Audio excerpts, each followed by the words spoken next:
24년도 새안지교회 표가 복 있는 성도, 복 있는 가정, 복 있는 교회였습니다. 그러면 여러분, 어떤 사람이 복 있는 사람일까요? 예수님은 산상수훈에서 팔복의 내용을 전해 주셨습니다. 심령이 가난한 자는 천국이 그들의 것이고, 애통하는 자는 위로를 받을 것이고, 온유한 자는 땅을 기업으로 받고, 의에 추리고 목마른 자는 배부를 것이고, 긍휼히 여기는 자는 긍휼히 여김을 받을 것이고, 마음이 청결한 자는 하나님을 볼 것이고, 화평하게 하는 자는 하나님의 아들이라 일컬음을 받고, 의를 위하여 박해를 받는 자는 복이 있나니 천국이 그들의 것임이라. 첫 번째 복과 마지막 팔복의 내용, 천국이 그들의 것임이라, 똑같습니다. 그런데 천국이 그들의 것인 자들이 어떤 자들입니까? 심령이 가난한 자입니다. 의를 위해서 박해받는 자들입니다. 심령이 가난하다는 말은 영혼의 상태가 너덜너덜해진 상태입니다. 하나님 앞에서 나의 심령이 아무것도 할 수 없는 그 상태가 바로 심령이 가난한 자입니다. 의를 위하여 박해받는 자는 복이 있나니 천국이 그들의 것임이라. 여러분, 우리가 예수님 때문에 밥을 한번 굶어 보셨습니까? 예수님 때문에 복음을 전하다가 우리가 뺨을 한번 맞아본 적이 있습니까? 솔직히 예수님이 정의하신 이 팔복의 내용들은 하나같이 어쩌면 저희들이 원하지 않는 내용일 수가 있다고 저는 생각이 됩니다. 한번 보십시오. 심령이 가난하고 애통하고 온유하고 의에 추리고 목마르고 긍휼히 여기고 마음이 청결하게 하고 화평하게 하는 자, 의를 위해서 박해받는 것. 주님 선언하신 이 천국의 복의 내용이 조금 이상하다고 생각하지 않습니까? 당시에 많은 사람들은 메시아가 왕으로 오셔서 자신들이 받고 있는 이 로마 억압에서 구해줄 것으로 생각을 했습니다. 그런데 예수님은 이 세상에 오셔서 가장 복 있는 삶이 무엇인지를 이렇게 마태복음 5장에서 전파해 주셨습니다. 그러면서 결론의 내용으로 오늘 마태복음 6장의 내용을 제시하고 있습니다. 너희는 먼저 그의 나라와 그의 의를 구하라. 여러분, 결론적으로 누가 복 있는 사람입니까? 먼저 그의 나라와 그의 의를 구하는 사람이 가장 복된 인생입니다. 하나님 나라를 추구하면서 사는 신자가 이 팔복의 상태, 가장 복된 인생이라는 말입니다. 하지만 여러분, 우리의 인생은 염려 속에서 저물어 가고 있는 것 같습니다. 염려만큼이나 우리의 얼굴에 주름이 늘어가지 않나 그렇게 봅니다. 여러분들이 정말 해맑게 어린 아이처럼 웃어본 적이 언제입니까? 이 독일의 철학자 프리드리 니체는 인생의 99%는 비극이다라는 말을 했습니다. 굳이 이 니체의 말을 우리가 인용하지 않더라도 우리의 인생은 염려와 슬픔으로 가득 차 있습니다. 그런데 성경도 우리의 인생에 대해서 이렇게 이야기를 합니다. 성경을 한번 찾아보겠습니다. 시편 90편 10절의 말씀 다 같이 봉독하시겠습니다. 시작.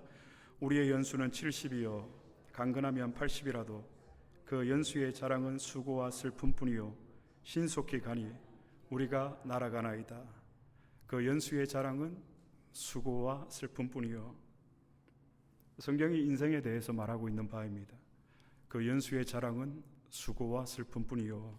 그러므로 여러분, 우리 인간은 살아있는 한 염려와 결별하지 못합니다. 그래서 실존주의 철학자들은 이렇게 정의했습니다. 인간은 염려와 불안을 통해서 자신의 존재를 인식한다라고 이야기합니다.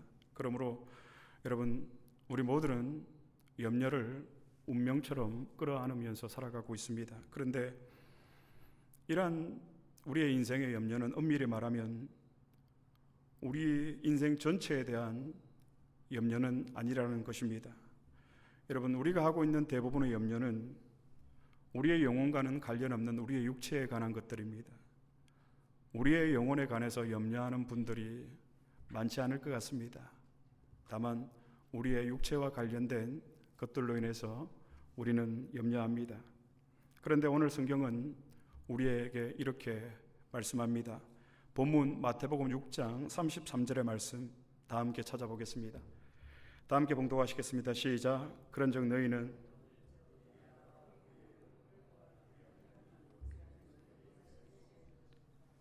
아멘. 예수님의 말씀입니다. 예수님은 신자는 그의 나라와 그의 의를 추구하면서 살아야 된다라고 말씀하시면서 그에 덧붙여서 한 가지를 약속하셨습니다. 우리가 하나님의 나라와 의를 추구하고 살면 하나님이 이 모든 것을 더하신다라고 말씀하십니다. 마태복음 6장 33절 하반절에 보면 이 모든 것을 너희에게 더하시리라, 우리 주님의 약속입니다. 우리말 성경에 더하신다라고 번역된 헬라어 단어는 프로스테템이라는 단어입니다. 이 단어의 원래 뜻은 여러분 더 받다라는 의미를 가지고 있습니다. 더하시리라, 더 받다. 그러면 오늘 성경에서 이 모든 것을 더하신다라고 말씀하셨는데, 그렇다면 우리가 원래보다 이미 더 받은 것이 있다라는 사실인데, 즉 우리가 하나님의 나라를 추구하며 하나님의 의를 추구하며 살 때에 하나님이 이미 우리에게 주신 것이 있다라는 뜻이 됩니다. 그러면 여러분, 그것이 무엇일까요? 하나님께서 이미 우리에게 주신 것이 있는데 그것이 무엇이란 말입니까? 여러분들은 궁금하지 않습니까? 신자가 하나님의 나라와 의를 추구하며 살아갈 때에 하나님께서 이미 이 모든 것을 이미 주셨다라고 하셨는데 그것이 무엇이냐 하는 말입니다. 우리가 하나님을 사랑해서 하나님의 나라와 하나님의 의를 추구하며 사는 사람들은 하나님께로부터 이미 받은 은혜와 은택들이 있다라는 말입니다. 그것이 무엇일까요? 바로 하나님이 동행하는 삶입니다.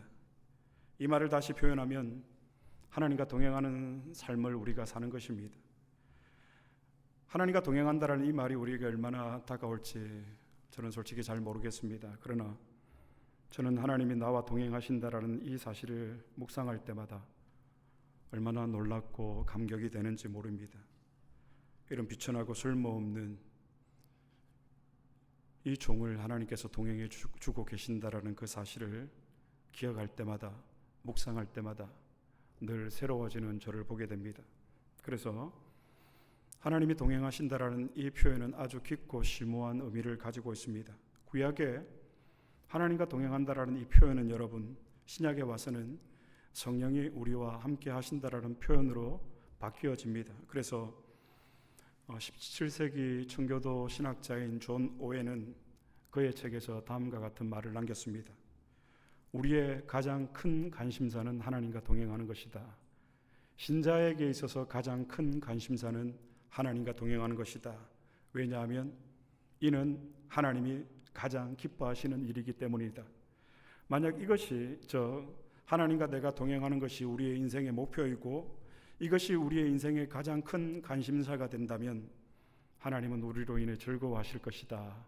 그는 그의 사후의 유작에서, 작품에서 이런 말을 남겼습니다. 우리가 하나님과 동행할 때에 하나님이 기뻐하시고 하나님이 즐거워하신대요. 우리가 복 있는 인생이 되기 위해서는 여러분, 하나님의 기쁨이 되어야 하고요, 하나님의 즐거움이 되어야 합니다. 그러기 위해서는 우리가 하나님과 동행해야 될 줄로 믿습니다.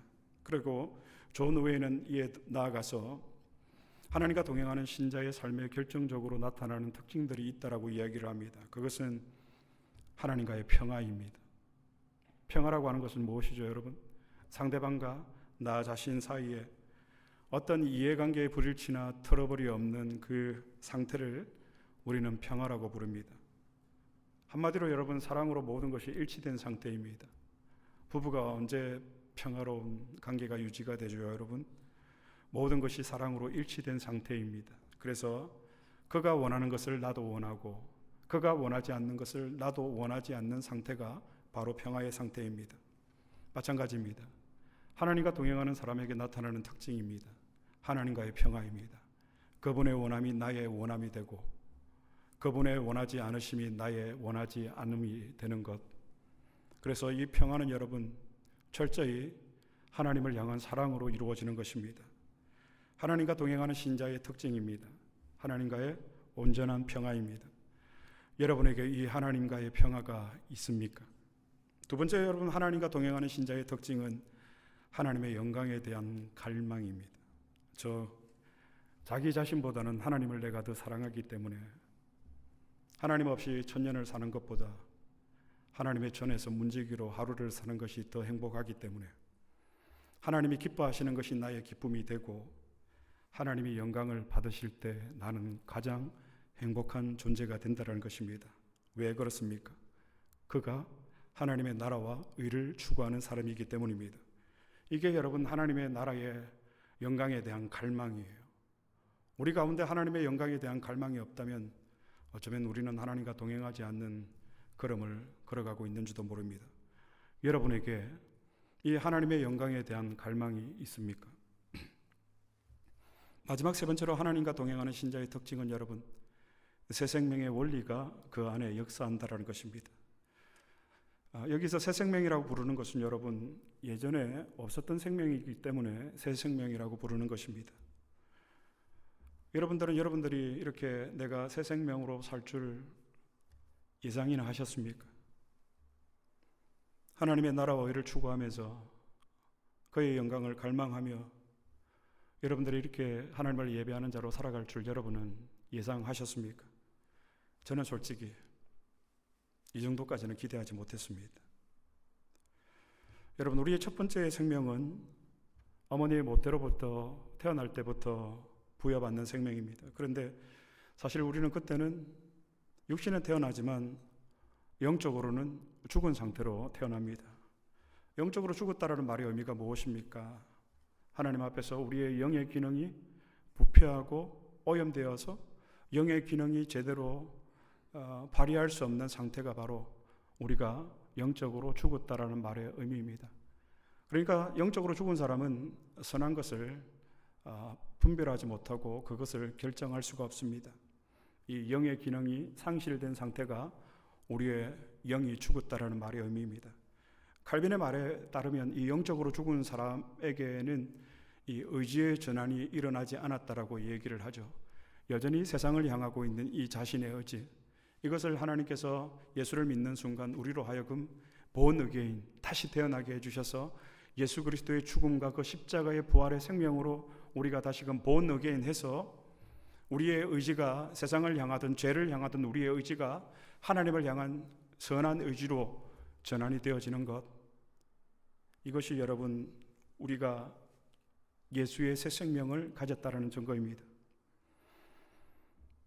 우리에게 주시는 두 번째 생명입니다.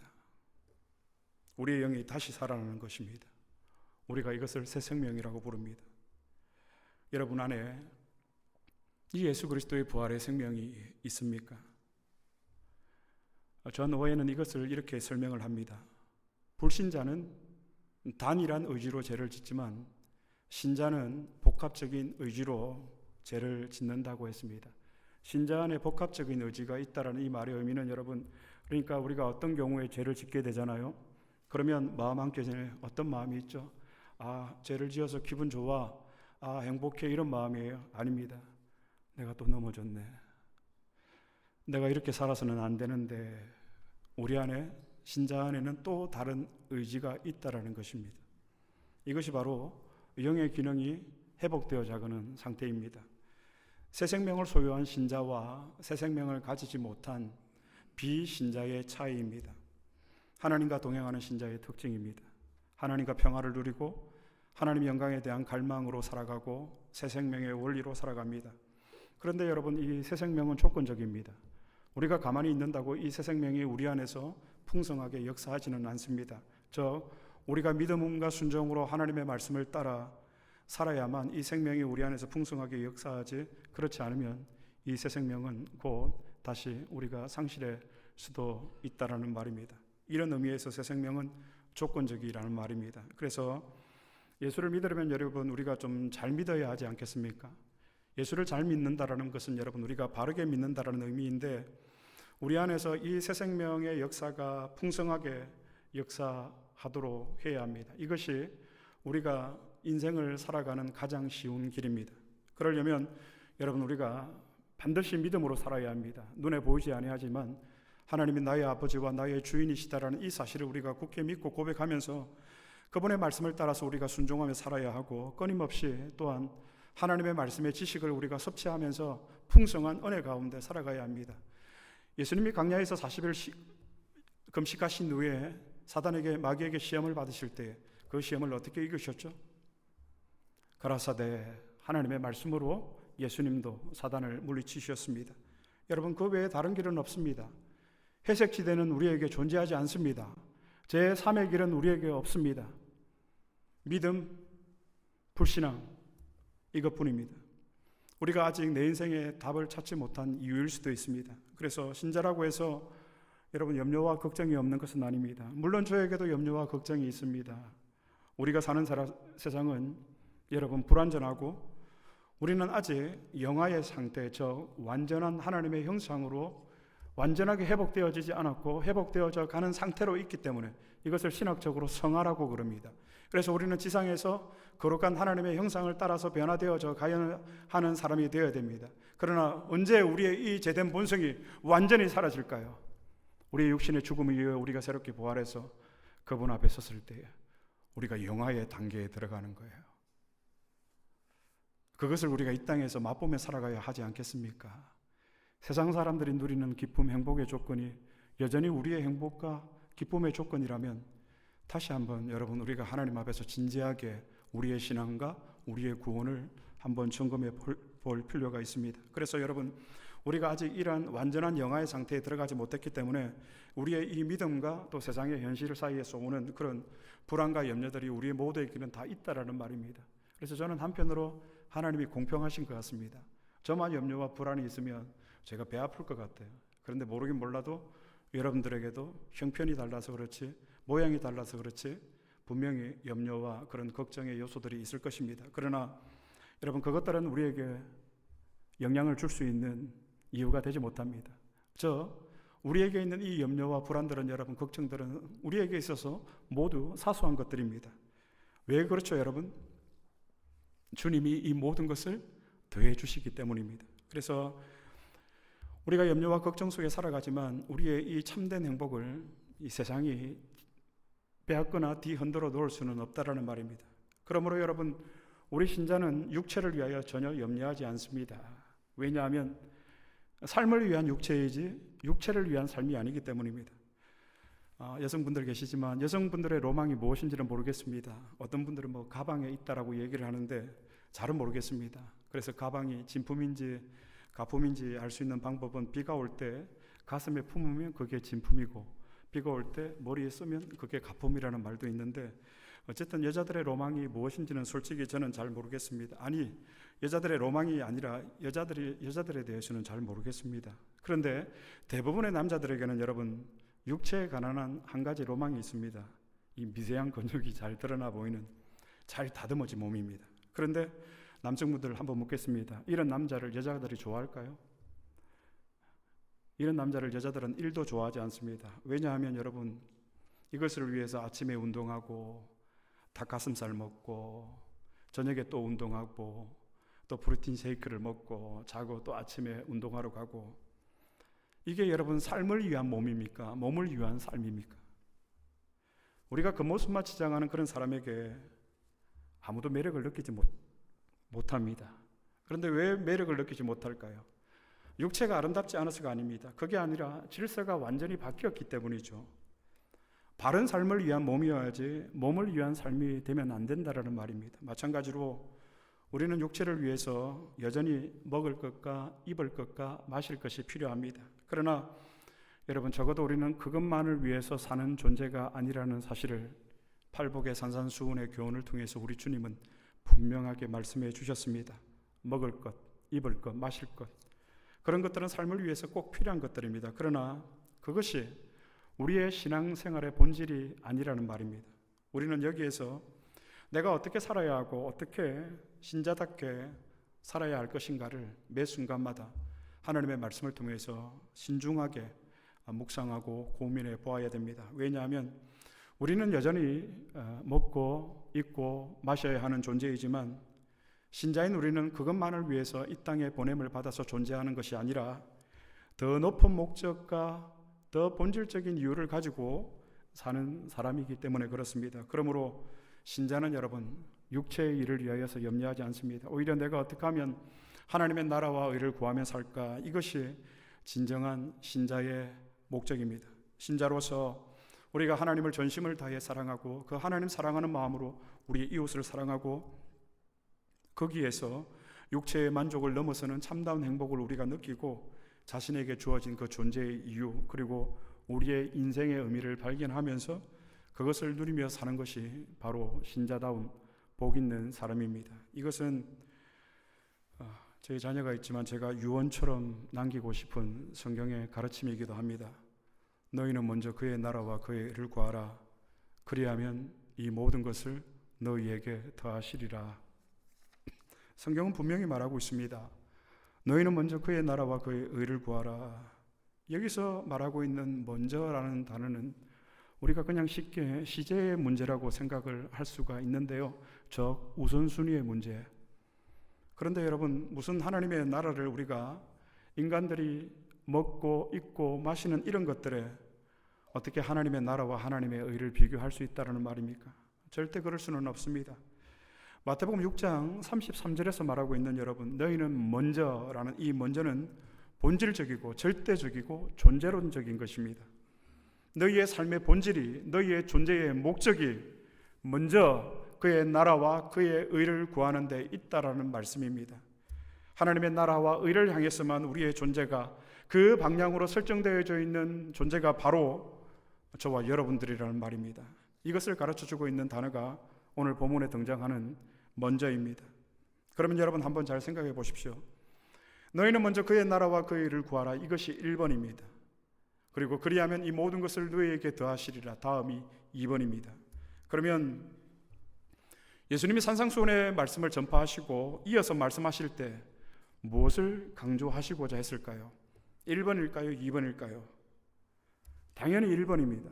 너희는 먼저 그의 나라와 그의 의를 구하라.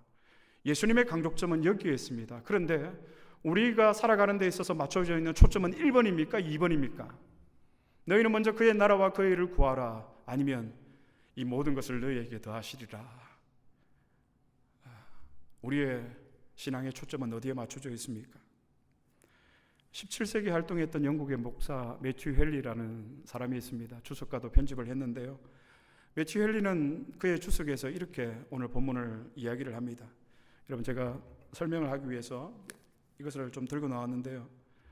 여기에 상품이 있습니다. 제가 지난 파더스데이에 가족으로부터 받은 선물입니다.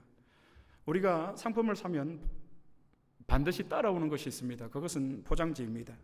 그런데 여러분, 어느 누구가 이 포장지가 좋아서 돈을 주고 상품을 구입하는 사람은 없습니다. 이 포장지가 아니라 이 포장지 안에 있는 이 내용이 핵심입니다. 이것을 위해서 우리는 이 포장지 속에 담겨있는 이 상품을 사는 것입니다. 마태복음 6장 33절에 그런즉 너희는 먼저 그의 나라와 그의 의를 구하라. 자, 이 말씀이 바로 이 상품입니다.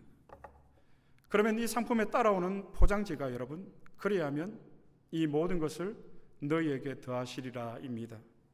그런데 여러분, 우리의 초점은 어디에 맞춰져 있습니까? 이 상품에 맞춰져 있습니까? 너희는 먼저 그의 나라와 그의 의를 구하라. 우리의 생애의 초점이, 포커스가 여기에 맞춰져 있습니까? 아니면 이 모든 것을 너희에게 더하시리라, 이 포장지에 우리의 신앙의 포커스가 맞춰져 있습니까? 자녀가 잘 되고 건강의 복을 받고 물질의 복을 받고 범사의 복을 받고 이 모든 것을 너희에게 더하시리라.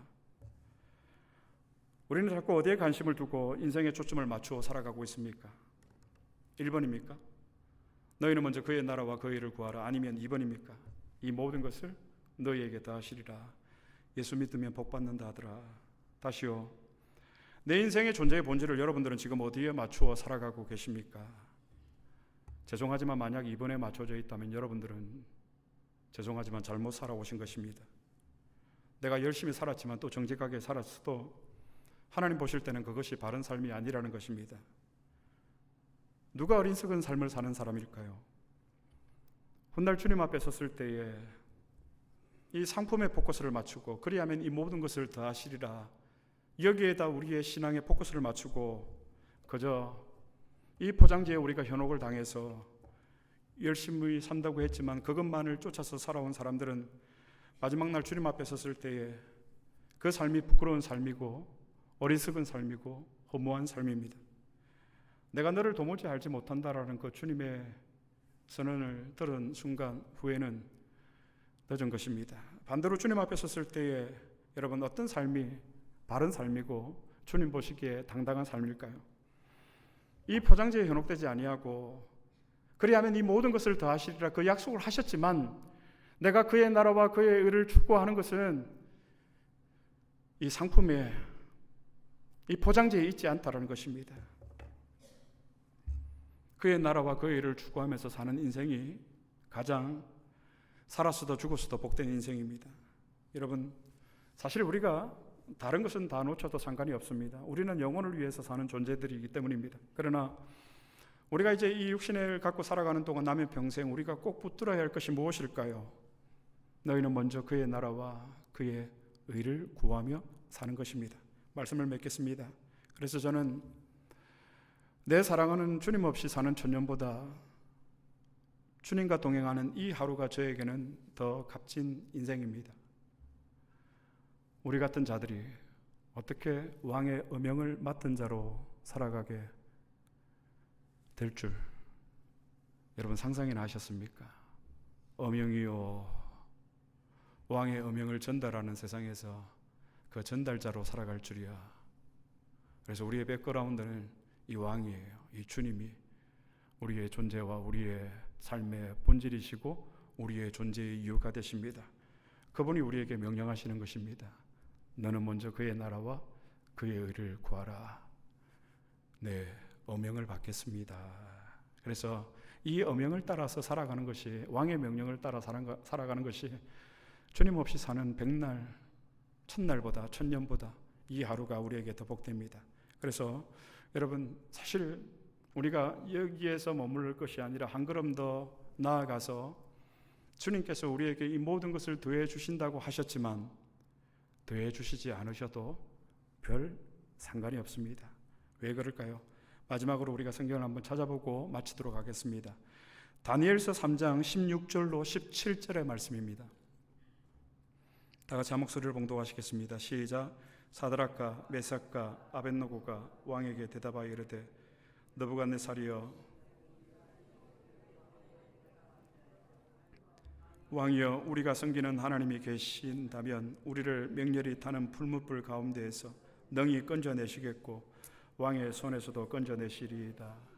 다니엘의 제 친구 사드락, 메삭, 아벳노고가 느부갓네살 왕이 만든 그 심상 앞에 절하지 않는다고 이제 죽음을 앞에 두고 있습니다. 그런데 이들의 위대한 고백을 저와 여러분이 할 수 있게 되기를 바랍니다. 마지막 18절입니다. 다 같이 봉독하시겠습니다. 시작. 그렇게 하지 아니하실지라도.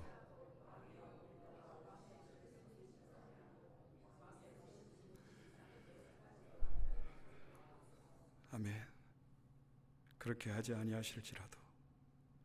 그렇게 하지 아니하실지라도 오늘 이 말씀을 가지고 오늘 본문의 말씀에 적용을 하면 그런즉 너희는 먼저 그의 나라와 그의 의를 구하라. 그리하면 이 모든 것을 너희에게 더하시리라. 그러나 그리 아니하실지라도